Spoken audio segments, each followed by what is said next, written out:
के भक्त लग रहे हैं मैं। आपने ये बांध लिया है आप तो रियाना के भक्त लग रहे हैं बड़े वाले। मुझे नहीं पता आप रियाना के इतने बड़े फैन हैं, रियाना की किसानी के इतने बड़े फैन हैं। मुझे नहीं पता था, मुझे नहीं पता। चलिए ठीक है, कंप्लीट करिए आप। मियां खलीफा के भी भक्त हैं।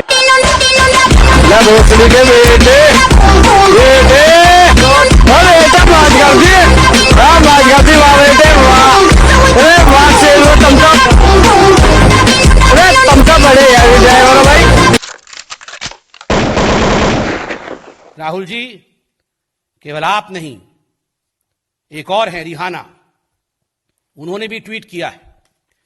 ना राहुल को मालूम है कुछ कृषि के बारे में, ना रिहाना को मालूम है कुछ कृषि के बारे में। पूछिए दोनों को, ये रबी क्रॉप क्या होता है, खरीफ क्रॉप क्या होता है, कुछ नहीं मालूम। ना राहुल को मालूम, ना रिहाना को मालूम, मगर दोनों की आदत एक है, दोनों ट्वीट कर रहे हैं। नहीं, आप बताइए कहां थे ये लोग जब महात्मा गांधी के स्टैच्यू को कैलिफोर्निया के अंदर अभी चंद दिनों पहले डेसिक्रेट किया गया। महात्मा गांधी हमारे राष्ट्रपिता हैं, और केवल भारतवर्ष के राष्ट्रपिता नहीं है, महात्मा गांधी पूरे विश्व के अपोस्टल ऑफ पीस हैं, शांति दूत है पूरे विश्व के लिए। जब उनके धड़ को अलग कर दिया जाता है कैलिफोर्निया में, उनके स्टैच्यू के धड़ को, तो कोई भी इनमें से जो आज ट्वीट कर रहे हैं, जो इंटरनेशनल फिगर बने हुए हैं, उनमें से किसी ने ट्वीट किया? किसी ने ट्वीट नहीं किया। जब 84 के दंगे हुए, इनमें से किसी ने ट्वीट किया? हो सकता है उनका जन्म नहीं हुआ हो, मगर इनके जो इकोसिस्टम के लोग हैं, इनमें से किसी ने ट्वीट किया? किसी ने ट्वीट नहीं किया। जब कश्मीरी पंडितों को निकाला जाता है, मैं नहीं कह रहा हूं कि 3 व्यक्तियों का नाम, मगर ये जो इकोसिस्टम है, उनमें से किसी ने कश्मीरी पंडितों के ह्यूमन राइट्स के लिए ट्वीट नहीं किया। और मैं पूछता हूं, दिल्ली पुलिस के जो जवान थे, उनके हाथ कट गए, उनके ऊपर तलवार से आक्रमण हुआ, उनको कूदना पड़ा खाई के अंदर, किसी ने इनमें से तथाकथित ह्यूमन राइट एक्टिविस्ट है, किसी ने ट्वीट किया कि यह ह्यूमन राइट वायलेशन है? किसी ने ट्वीट नहीं किया। और आज राहुल एंड रिहाना ट्वीटिंग। बंधुगण, ये राहुल गांधी जो रह रहे के विदेश जाते हैं, आज मैं बिल्कुल स्पष्टता के साथ बताता हूं, और यह खुलासा भी होगा, ये यूं ही विदेश नहीं जाते हैं। वहां वो षड्यंत्र करते हैं, एंटी इंडिया एलिमेंट्स के साथ मीटिंग करके ये प्रपंच रचते हैं हिंदुस्तान को बदनाम करने के लिए और हिंदुस्तान को विवादों में धकेलने के लिए। चाहे वो रिहाना हो, चाहे वो मियां खलीफा हो, ये सारे जो जिन लोगों ने ट्वीट किया हुआ है, ये सारे लोगों से किस प्रकार मिलना, प्रपंच करना, हिंदुस्तान के खिलाफ प्रोपेगेंडा करना, ये राहुल गांधी का बिल्कुल पहला काम है। और यही राहुल गांधी करते हैं विदेश में जाके। आप सोचते होंगे हमें कैसे मालूम? हमने आपको कहा था ना कि चाइना से जाके चुपके चुपके मिलते हैं, बाद में सब कागज सामने आया। 2008 का एमओयू भी हुआ था, वो फोटो भी सामने आया मां बेटे का, शी जिनपिंग बैठे हुए हैं, मां बेटे दाएं और बाएं खड़े थे, वहां भी जाके मिलके आए हैं चुपके चुपके, चोरी चोरी चुपके चुपके वहां भी जाके प्रोपेगेंडा करके आए थे। और आज चाइना चाइना कर रहे थे, डिफेंस बजट के बारे में बोल रहे थे।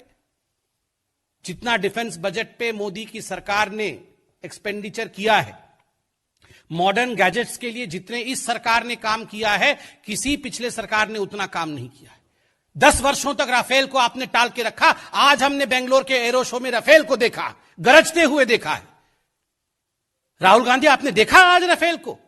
आपने देखा नहीं, आपने केवल पीसी करके हिंदुस्तान की मनोबल को नीचे करने की कोशिश की है। बंधुगण, जो लोग प्रोपेगेंडा करने की कोशिश कर रहे हैं, उन्हें हिंदुस्तान के लोकतंत्र के विषय में जानना होगा। India is a democratic country.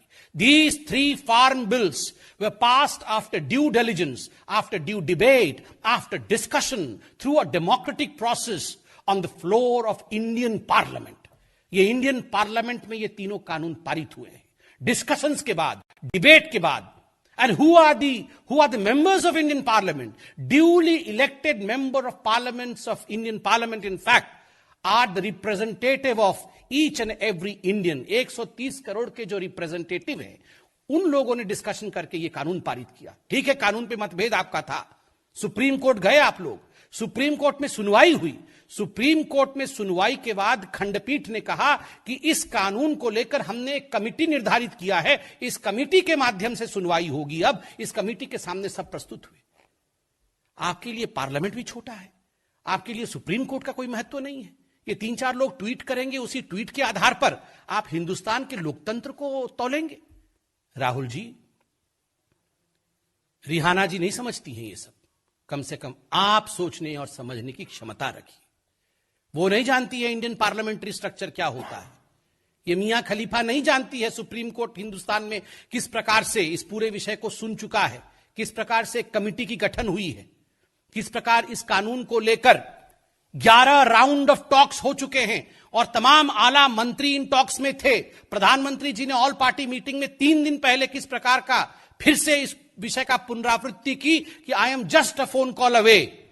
यह होता है लोकतंत्र। इसलिए इंडिया अगेंस्ट प्रोपेगेंडा जो आज पूरा भारतवर्ष कह रहा है और आज हम भी कह रहे हैं कि इस प्रकार के झूठे अपवाद, इस प्रकार के झूठे प्रोपेगेंडा से हम सबको बचने की आवश्यकता है।